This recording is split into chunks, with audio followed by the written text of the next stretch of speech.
brought Jeremy on to talk about BarbaraJordan because she's a hero of mine. We would definitely be on probably different sides of the political aisle with regard to maybe some other issues of the past and present. But when she spoke about immigration, she spoke with authority.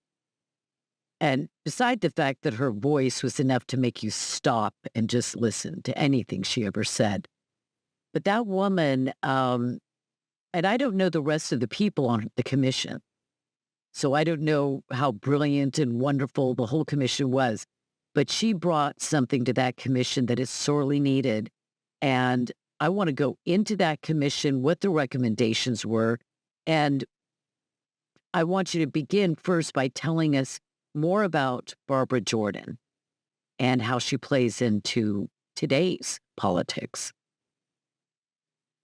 First, I want to say that, you mentioned something that kind of tickled my funny bone a little bit, how you and BarbaraJordan might disagree on a lot of issues. And Numbers USA is a nonpartisan organization. And one of the things that we have found, you wouldn't know this if you read the legacy news and things like that, but when you talk about immigration policy, it's not really a partisan issue out in America. It's really kind of an up-down issue. Some might say an elites versus a non-elites issue. And it's true that in Congress, right now, we score grades, we grade every member of Congress based on the actions that they take to reduce immigration levels based largely on the recommendations of BarbaraJordan's commission. And by and large, Republicans have better grades than Democrats right now. That wasn't always necessarily the case. And so BarbaraJordan is a great touchstone. She is, as you said, one of the great American orators of all time. If you look up who are the great statesmen, the best speakers in American history, she's going to be on most of those lists, if not all of those lists. If your listeners haven't checked her out, just YouTube any BarbaraJordan speech and sit and enjoy the ride. She's like the James Earl Jones doing the Bible kind of. Absolutely, just a captivating voice, and she's clearly blessed with the pipes. But I think if you watch enough of her, you see that the voice is an extension of her and her confidence, absolutely. her absolute belief in what she's doing and what she's saying and what she's working on. She's something of a civil rights icon. She's something of a democratic icon. She was the first Black woman to speak at the keynote address at a Democratic convention. She did it twice. She did it for President Carter, and she did it for President Clinton. She rose to fame while she was in Congress during the Watergate era. She was big, outspoken there, and sort of became this, Democratic hero. For most of her career in Congress and outside of it, she was not known as a immigration hawk or really on immigration at all. She was retired. She was teaching. She was suffering from multiple sclerosis in the 90s when President Clinton asked her to chair this bipartisan commission on immigration reform. This was a time in the 90s when immigration was really picking up as a major political issue, and it was a big issue for President Clinton. If you look on C-SPAN, the most watched immigration clip on C-SPAN history is President Clinton's 1996, I believe, State of the Union address, where he talks about immigration and about the BarbaraJordan recommendations. That right there shows you the pull that BarbaraJordan had at the time, for sure. She was somebody that a dyed-in-the-wool Democrat absolutely, worshipped, and somebody, perhaps somebody like you, also would have found great respect for. So she was somebody who the country could really look at. Those people are just extremely rare to find. And what had happened 4 years before, about 5-6 years before, is the Congress had passed this huge immigration bill under George H.W. Bush, the 1990 Immigration Act. And immigration had already doubled from the 1960s, and this basically increased it again so that it was now running over 3 times the level that it was in the mid-20th century. And there was a lot of controversy about this bill, this Immigration Act. I'm sure we'll get into some of the other issues, the guest worker programs that it created, the H-1B program and things like that. But the big issue was it just tremendously increased green cards. And there was enough pushback on that bill that even though it went through Congress, they put in that bill that the Congress and the administration would have to create a commission to study whether or not this immigration increase was a good idea, was really working out for the American people. That commission became the bipartisan U.S. Commission on Immigration Reform. And Clinton basically said, who are we going to get to, who are we going to get to lead this thing for it to have any kind of weight, to carry any kind of influence? And there was just no better choice than Barbara and maybe in part because she hadn't been a huge voice on the immigration issue one way or the other. She wasn't necessarily known as an expansionist or as a restrictionist. And she went into it basically saying that. So they studied this for 5 years.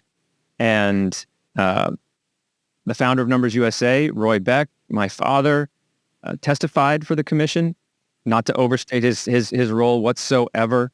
Very, very small part of their research. But he was writing a book around the same time about immigration policy.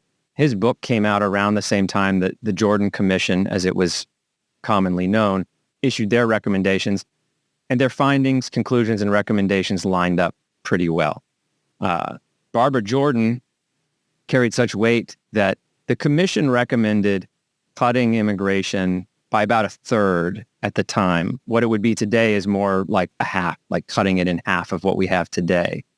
They recommended 4 levels of around 500,000 people per year, 550,000 per year. And she broke that up mainly by saying, like, we should prioritize spouses and minor children for citizens and legal permanent residents. We should have a handful of truly exceptional genius level talents, and likewise some level of our fair share internationally recognized critical needs refugees. That's how she and her commission broke it up. But the big, she also, we focused really on the legal immigration recommendations, but illegal immigration was a huge problem in the 90s. And that's really what people mostly wanted to talk about at the time. And she and her commission said, look, a couple things. One, you hear a lot of talk about how people who are here illegally, most of them are just good, hardworking people. They want a good life for their kids. They keep their noses clean. They're staying out of trouble. It's just that they just happen to be here illegally. And BarbaraJordan said, that's not enough. That the key thing is that they're here illegally. And if we're going to have any faith and trust in immigration, which BarbaraJordan was a fan of immigration, she liked it. And she saw illegal immigration as a threat to public support for immigration. And she said, you can't forgive it like that. So she said, deportation has to be part of the process. If you're here illegally, you need to go home. In fact, she said, credibility in immigration can be measured by a very simple yardstick. Those who should get in, do. Those who shouldn't get in, don't. And those who should not be here must be required to leave. It's hard to argue with that. So she supported enforcement. She supported specifically work site enforcement. This was a big talking point on the left and in Democratic circles as recently as 10 or 15 years ago. Kind of died away, and I think maybe it's starting to come back a little bit. But really, it's the kind of thing most Americans, wherever you are on the political spectrum, kind of understand intuitively. If most people are coming here to make money, which does seem to be very much be the case, then the ability to earn money illegally is really the key. That's what they're counting. That's why they're paying coyotes and human smugglers to get them into the country, because they believe, quite rightly, in many cases, that they'll be able to make money illegally. And BarbaraJordan said, you take that away. You you're here illegally, you don't make money here. You don't get a job here. Those jobs are for Americans. And BarbaraJordan is very concerned about vulnerable Americans. Just like today, inequality was a big issue in the 90s. It's only gotten much, much worse since then.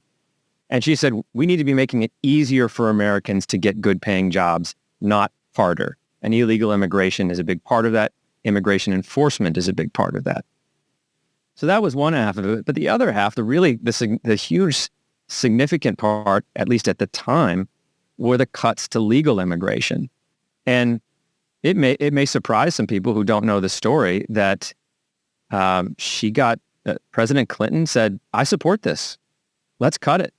Let's cut green cards. Let's force the law. Let's do something that basically she recommended what is now known as E-Verify, which is automatic verification system where you take the same information that a new hire gives you on an I-9 form, which is already required by law, and you verify it. I mean, it's basically just trust but verify, right?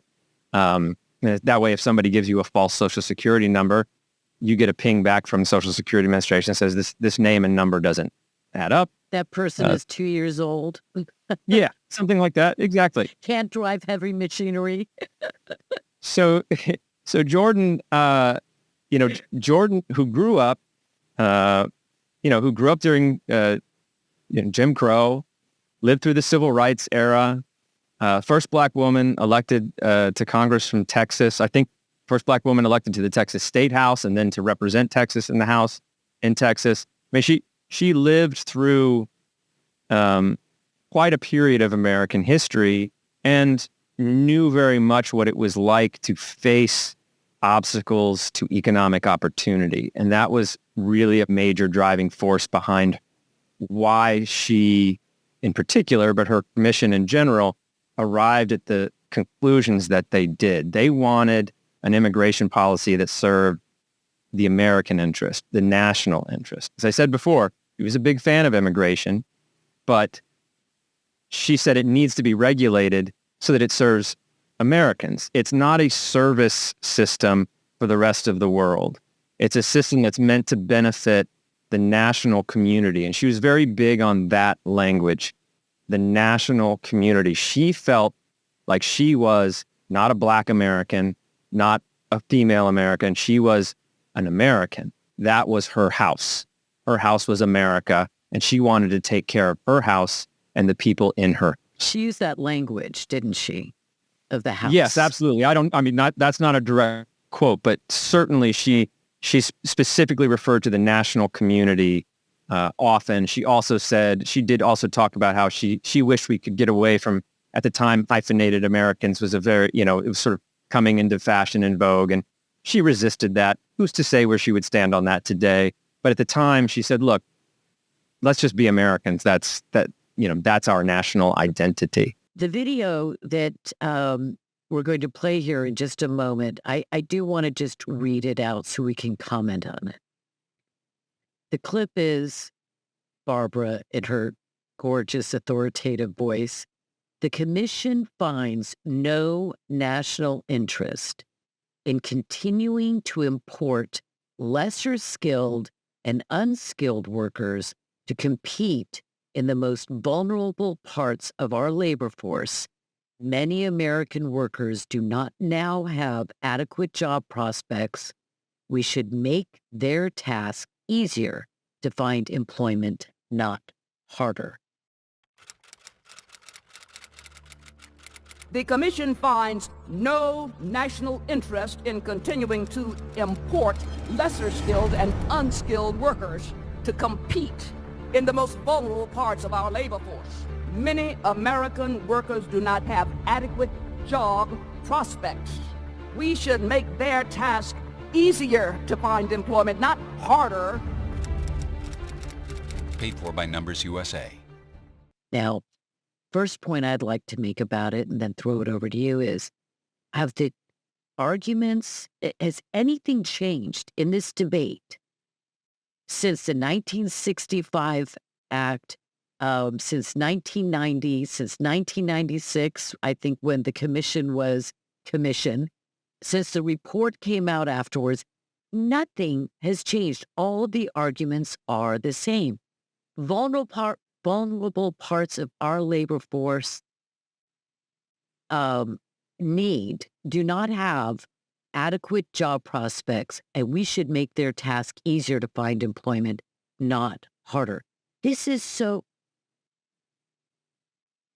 like talking grade school conversation. It's so simple to get, and yet we are still having the same conversation.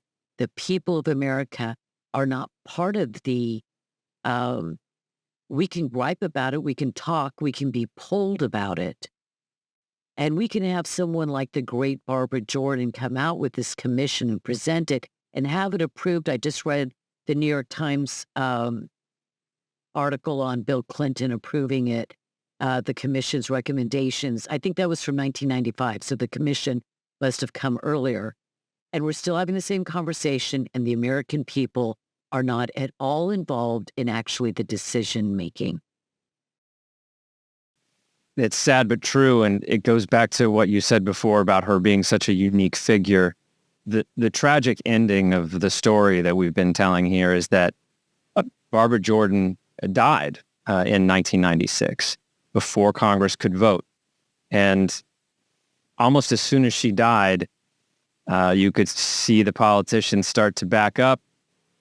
Largely the business lobbies, but also some political ethnic lobbies really came in hard in Washington, D.C., and they said, you are not going to cut immigration, and you are not going to cut off these programs, things like chain migration that BarbaraJordan wanted to eliminate.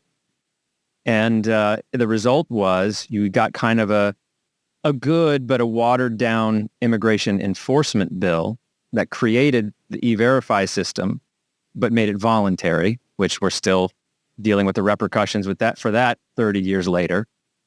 And the cuts to legal immigration, they never happened. And the results have been very predictable because we had already had 30 years of experiments with this. I mean, really, it's sad that we didn't really need BarbaraJordan's commission. There had already been blue ribbon federal commissions in the 60s, 70s, and 80s, all warning that immigration was too high.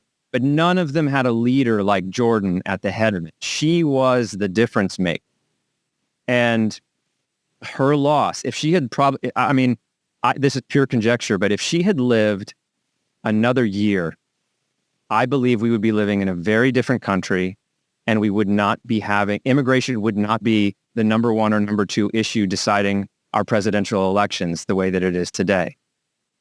We would have a much more fair system. And Jordan herself lived through this. Now, she didn't speak about this directly, but it's part of her life that she was born 12 years after Congress cut immigration in 1924. So BarbaraJordan lived through the era after, I believe you said 1924, when they cut immigration, when the government cut immigration. And there were some profound effects on this country, and particularly for Black Americans. Tell that story. It is extraordinary. Listen up, everybody. I'm telling you that if anybody wants proof of why reduced immigration, legal immigration, and obviously no illegal immigration affects our economy for the better, and especially Black Americans, then just listen to this next part of our conversation. Take it away.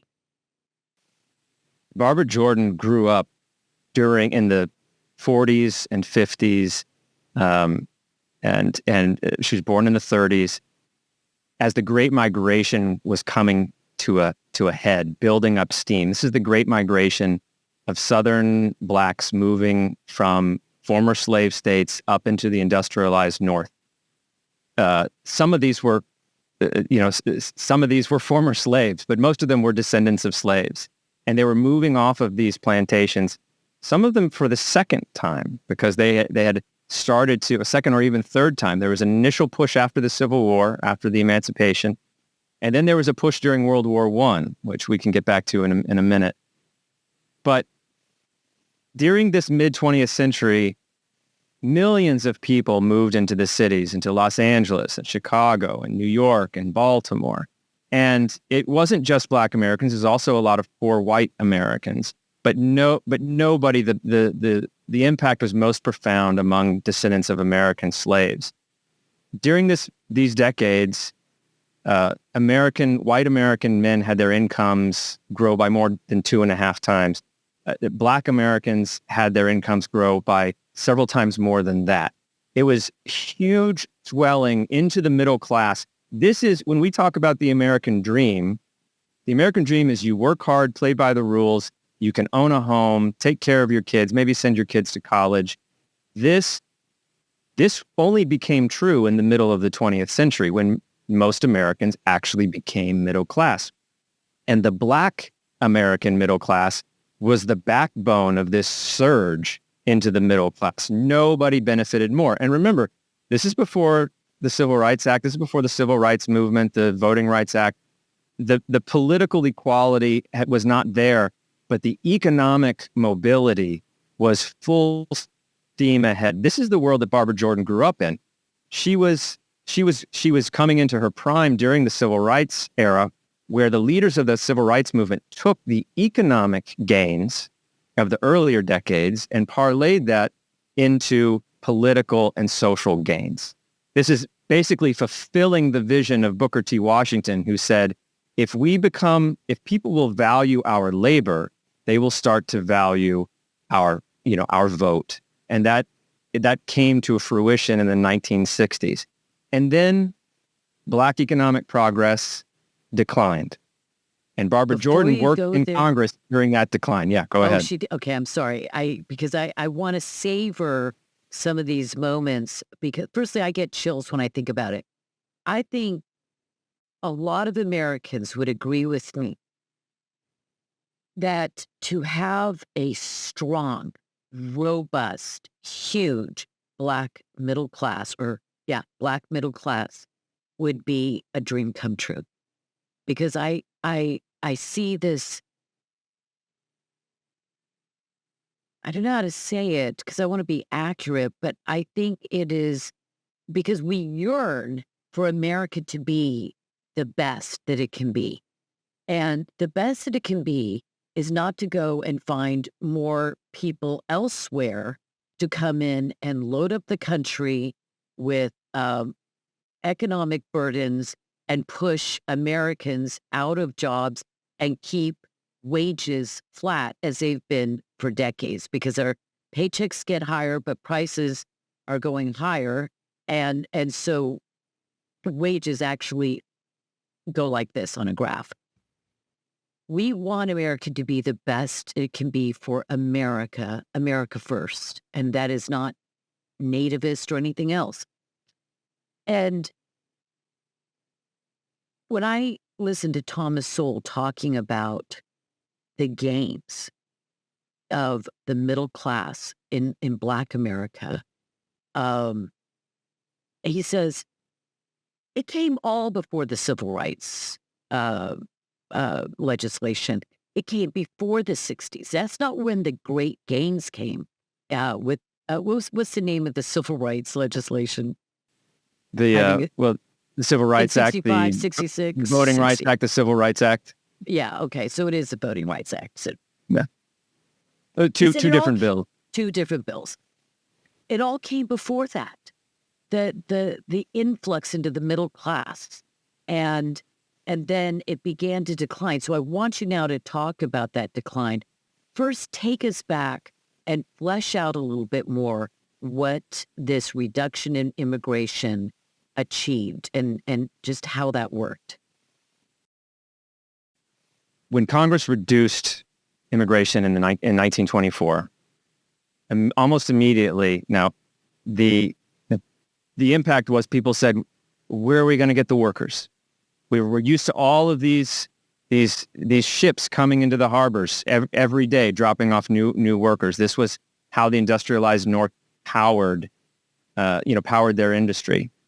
And within a decade, you had armies of recruiters heading down south, recruiting people off of the plantations and saying, come with us, we've got jobs. This is, the desire was there. This was something that was known by the black editors, the editors of black newspapers at the time, who lobbied very, very hard for these immigration cuts. And they said, if this doesn't help anybody else, it's going to help us. Because they knew from this experiment, World War I was the great experiment that gave lie to this idea that black Americans couldn't or wouldn't do these jobs. World War I broke out, and because it was a war, the ships stopped coming. Immigration just got decimated, just got cut way, way, way down. And guess what happened? Suddenly, black labor became valuable. And these jobs that nobody thought they could do or should do or would do suddenly became filled with black Americans. Now, this is not to say that this was the golden age to be black in America, but the economic progress was huge. This changed a lot of people's minds in the black community and the black publishing community, that when the war ended and immigration started ramping up again, they immediately started agitating for Congress to lower these levels. They knew the impact. It wasn't a theory. It had already been proven. Congress opened them up again, but within a few years, and that story is a whole nother story, strange bedfellows, all kinds of reasons. The 1924 Act was not a perfect bill, but it did give those black advocates, those editors of those black newspapers, the immigration cuts that they wanted, and it gave them the economic outcomes that they knew would happen. What happened was that surge into the middle class, that huge need for black American labor. It created the great migration of American history and created the great leveling where we became a middle class nation. That was the world that BarbaraJordan grew up in. She was born after that act had passed, but right as all of those things were coming into focus. And it culminated really from the civil rights story of this, it culminated in the 1960s civil rights era because black American labor became so valuable that now they had political power. This was the great insight that those civil rights leaders had, people like Booker T. Washington, Frederick Douglass, A. Philip Randolph. They said, we have to start with the jobs. Give us the jobs. Let us show what we can do in the workplace, and then you will need us at the ballot box, and we will get that political power and that social equality that we're looking for. That was the world that Jordan grew up in. The time that she was serving as a legislator, starting in the early 1970s, not long after the Civil Rights Act was passed, wages started stagnating. The black middle class started declining. The middle class as a whole for America started declining. This was her career. Her career was during this, what's going on? We're not getting the gains. The American people are not getting the gains. The GDP is growing. The country, the economy is growing, but Americans are not feeling like they're better off. Well, what happened? Just months after Congress passed the Civil Rights Act and the Voting Rights Act, they passed the Immigration and Nationality Act of 1965, and they doubled immigration. And all of that stuff, all of the progress was wiped out. And it's basic supply and demand. So when Jordan gets tapped to lead this commission in the 1990s, she wasn't an immigration expert. There's no indication that she had connected all of these dots. It's better that she wasn't probably an expert, because the experts think that they know everything and they clearly don't. Go ahead. That's right. But Jordan had a lived experience. I mean, this all happened over her lifetime. You know, she was born just, I think, 12 years after 1924 was passed. She lived through this, but she probably didn't know the history of 1924 other than some of the bad things that people would say about the bill. And there were some bad things about the bill. I know, but you know what? That's like the good so far outweighs the bad. And the bad part is just another issue. It's like a completely different issue. So, well, that's if I may. No, please correct. Jordan's vision is the culmination of over 100 years of black advocacy, civil rights advocacy on immigration policy, which is that you want a fair system that doesn't discriminate based on race, ethnicity, nationality, but you want it limited, strictly limited to favor and benefit the American people. We've tried it two different ways. In 1924, we cut the numbers way down. All the economic progress happened, but the American people rejected the way that it was cut down. The who, there's the who and the how many in immigration policy. In 1965, they flipped it. They said, we're gonna get rid of all these national origin quotas, and oops, we accidentally doubled immigration, and doubled illegal immigration eventually as well. Jordan's thing said, why don't we take the best parts of both of it? This is what the black publishers of the early 20th century advocated for as well, which is essentially just saying, let's take the system that we have now and reduce it. Let's just cut it back, and we can cut it back by eliminating extended family preferences where you bring over a genius for their skills and their abilities, but that person should be able to bring over his or her spouse and minor children. But it doesn't mean that their parents and their adult siblings get to be U.S. citizens, green card holders, aunts, uncles, and so on and so forth. This is very common sense stuff. So Jordan really had this idea that hasn't been tried. So unlike in 24, where they knew that it would help American workers because it had just been tried during World War I, this is a theory that Jordan has not, we haven't tried this. Like, why don't we try having a fair system, but a limited system that doesn't hurt American workers? That's the Jordan vision. And the real question is, why hasn't Congress gotten its act together to actually pass the bills that are necessary to achieve it? It's a big, big question. And I don't even know that I want to speculate other than I would always throw out money as my first choice of where I would follow that trail. Because corporate interests will always incline toward high immigration for cheap labor. What infuriates me? Well, in a minute, I would like just a bullet point here to talk about why Black Americans are not as vocal today as they were pre-1965. And now I don't know where they were, frankly, as a group, as a voice in politics from 65. Oh, obviously, Jordan was there. But what I mean is how vociferous they were. I don't know when that started to become less of an organizing principle of a political action that needs to take place. But I know that when I read the clips and quotes from all of the famous Black, iconic Black leaders, they're of one voice. I mean, there could be somebody out there that says, no, bring as many Chinese and Russians in so we can't get jobs. I didn't see ever anything like that. And the newspapers were brilliant. And I mean, just extraordinary. So why today, well, actually, let's just go to this question. Why today does it seem that there's no organizational push from Black America? They suffer from the same leadership vacuum that religious communities, political communities, labor communities suffer from.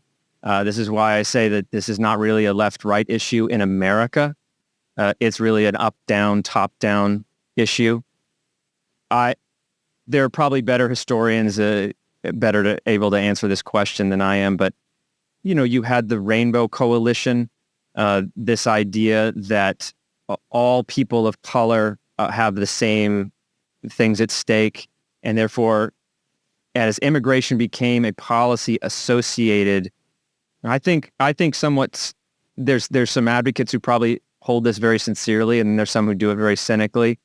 Immigration became associated with a civil rights issue as opposed to a labor issue. Yeah, but isn't that insane, though? I mean, if you think about it, yeah, the idea that we need to have our civil rights issues related to people from outside our shores, all of our actions, our policies, our debates. So what, we need more French people and more Japanese people and more Chinese people and Bangladeshi people and Indian people and all the... Where does that ever end? our civil rights, we need to deal with what's in America, what our shortcomings here, and I don't mean affirmative action, but I'll tell you what the greatest step we could take in civil rights activism would be to strongly curtailing our visa system, strongly curtailing our green card system and naturalization system, and look over to Americans who've been here for generation upon generation, their families, and bring them up into the middle class. That's the transformation that we need under the Trump administration, because he is a man that wants to make this the American golden age, or the golden age of America. And we need to make Black Americans, not we, like me, okay, Black Americans and we Americans across the board need to make this a major issue, and to make changes so that we can make it happen. We want that 1924 surge again that lasted for decades. The history is on your side again. It's very important. Americans don't know this history, that what you're saying is history. It's not theory. It's supply and demand. You cut back immigration. You don't have to eliminate it. Numbers USA doesn't advocate it. BarbaraJordan didn't advocate it for it. But you cut it down to a reasonable level that you can sustain, and you watch Americans do the work. You watch the middle class gain again. We were a middle class nation. If we want to be again, we have to rebalance our immigration policy. This idea that immigration is a civil right is completely anti-Jordan. It is not. She spoke very clearly, as she did on all issues, about this. She said, immigration is not a right. It's a privilege. And we decide who comes and how many people come. And those are really the big questions in immigration policy. It's who and how many. And then the third issue is, once you set those limits, how do you enforce them? So much of our conversation and dialogue and debate are about enforcement that we miss the conversation about how many, which is really the key question. We bring the numbers back down, we will see the economic progress once again. And I do have I'll try to keep it short, but I would tell a story of somebody short. else really. Tell me Okay, what you really need. quickly. So A. Philip Randolph is another name that has a lot of people have kind of forgotten about. But if you go to train stations, anybody who watches the show who rides an Amtrak and gets off at a train station, there's probably a statue of A. Philip Randolph in that train station. He became famous for organizing the Pullman car porters, and one of the first African-American union in America. But for a different generation, he's best known as being the co-chair of the March on Washington, where Martin Luther King Jr. gave his famous "I Have a Dream" speech. He was known as this kind of like civil rights icon. Before that, he had won this double victory campaign after World War II, which was, we're going to win the war, and then we're going to integrate our wartime factories, and then we're going to integrate the military. That was the double victory campaign. So he's another huge figure in 20th century American history. But he really cut his teeth advocating for lower immigration.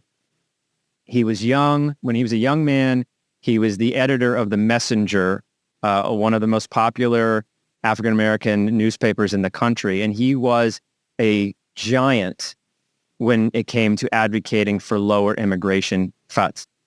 He finally got those cuts. And after those cuts, he went to work organizing Black workers who were getting new jobs like with the railway company. He organized those workers. They got better benefits, better pay. They started working with white unions. They integrated some of these unions. They built the power structure that then helped him achieve his double victory campaign after World War II and helped make him sort of a grandfather figure to the civil rights movement in the 1960s. He was a BarbaraJordan-esque voice for lower immigration that predated Jordan. She very much stands on his shoulders. But here's the interesting thing, the sort of the twist of the A. Philip Randolph story. When he was starting out as a young man, he was for open borders. He was a huge open borders advocate. He's a democratic socialist, sort of a workers of the world unite. And his politics remain very, very left wing or liberal throughout his life. Well, what happened with immigration? Why did he change his tune so drastically? And if you go back and read the archives of The Messenger, it's almost like he got hit in the head and just became a different person. Well, what happened was World War I. He saw it. I know, people like to say, like, he got mugged by reality. He saw what happened when the ship stopped coming in, when the northern industrialists couldn't depend on the next wave of immigrants coming off the boat every week. They went and did the unthinkable. They went and recruited Black Americans. He saw it, and that changed him for life. And I think what happened after Jordan died is we simply lost the last best voice in the Black community. That doesn't mean that we don't have leaders, we don't have good voices. If you read some of our publications, you'll read about them. They're out there, but there really is no replacing BarbaraJordan. We're going to have to, find an army of mini BarbaraJordans, to lead this fight. The polling shows that this is changing among Black voters. You see this in the shift, especially among Black men voted for Trump. Trump is no BarbaraJordan as a speaker, but he talked about immigration's impact on Black American jobs, and that touched I would say that touched a nerve that has been touched before in history. We've seen this play out, and of course, again, if it's good for Black America, it's good for America. Yeah, that is so absolutely true. And I'm going to read A. Philip Randolph's quote that I have here on my screen because it is bold. This is A. Philip Randolph, instead of reducing immigration to 2% of the 1890 quota, we favor reducing it to nothing. We favor shutting out the Germans from Germany, the Italians from Italy, the Hindus from India, the Chinese from China, and even the Negroes from the West Indies. This country is suffering from immigration indigestion. And I know he's got more quotes, but that was the one that I happened to have on my screen. When I can tell you that I believe with this current crisis with immigration, everybody's eyes are on the border and Border Patrol, ICE, Homeland Security, and I don't blame them. But I think that the crux of the problem, because we are going to solve the enforcement over the next 4 years, it's going to have to be solved. That is a chief plank, and Trump will not allow this to be derailed. That I do believe. But unless Black Americans and white Americans begin speaking out about so-called legal immigration, which I don't like that name for it because it just gives us imprimatur of approval or legitimacy. And I think our legal immigration system was actually conceived in sin. But I'll put it this way. It's the problems that we have today, as they say, it's not a bug. It is part of the programming. And I think we need to reform that dramatically. So thank you for sharing that story about Randolph. I didn't know that whole story about his background and the porters and everything. It's just lovely. People think, oh, immigration is just this one issue. Why do you get so worked up about immigration? You look at his life and his legacy, it shows you how it impacts so many other things. You give people economic opportunity, you level the playing field, and suddenly America is transformed and undoubtedly a better place because of it. Unquestionably is right. And I want to say there's 3 phrases that I think conjure up in our minds exactly what we think America should be.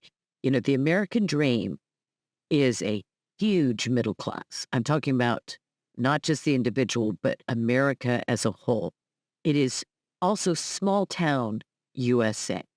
Those two things, when we have a community of 3,000 in some tiny little town, and maybe it could be one of those quaint little ones that you always see in the movies, or maybe it's just kind of trailer parks and kind of ugly strip centers or something. Doesn't matter. It's American. It's American town, 3,500 people, and then say 3,000 people come from, I don't know, Somalia, whatever. That's no longer small town America. It's still small, 6,500 people, but it will never be an American city again, that little town, that hamlet. And I think that the middle class and small town America, as well as small businesses, those are the three things that I picture. There's probably more that are part of the American dream. And the thing that has set us apart in America from the vast majority of countries in the world is that middle class. And the middle class is what leftists, Marxists, and other revolutionaries fear the most, because we're scrappy. The middle class, we've earned what we've got. We know what we want. We're going to fight for it. We want to have our small business not destroyed by regulation and taxation. And we want, our community safe and clean. And we've paid our taxes. We deserve it. We don't want our schools indoctrinating our kids. We're mouthy. We have power because, as you said, just coming to my mind, when we have the jobs and that middle class, our votes will count. Our voices will count. Let me go to some kind of a narrow little subject here. We were talking about moving Black Americans into or swelling the middle